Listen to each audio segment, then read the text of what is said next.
Қазыбек жас кезінен талай аға билердің алдын көреді. Бір жолы ол әкесіне Төле биге барып сәлемдесіп сөзін тыңдағым келеді дейді. Сонда Келдібек би: балам-ау, ол жасы үлкен кемеңгер кісі ғой, не деп барасың, оның алдында сөз таба алмай ұятқа қаларсың. Баласы қояр да қоймай жүріп, бірде 10 шақты жолдасымен Төле биге барыпты.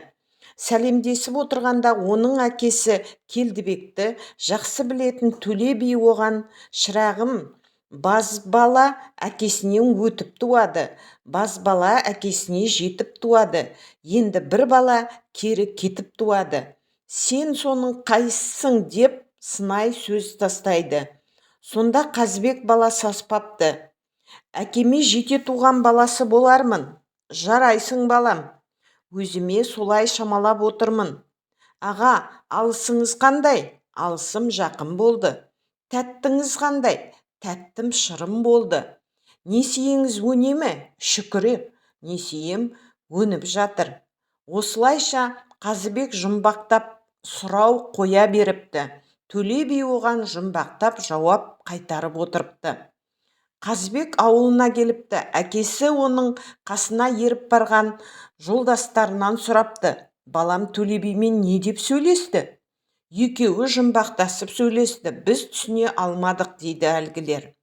Келдібек баласынан: кәне балам, не деп сөйлестіңдер? Ой, әке-ай, ол шынында да терең кісі екен. Шу дегеннен сөзді жұмбақтай сөйледі. Мен де жұмбаққа бастым. Жете туған баласысың ба, кете туған баласысың ба, деді. Мен жете туған баласымын, дедім. Мен алысың қандай деп қош жанар көзін сұрадым.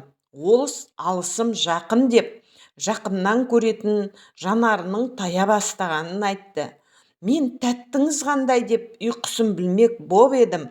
Ол кісі тәттім сиреп барады деп ұйқысының қашқанын білдірді.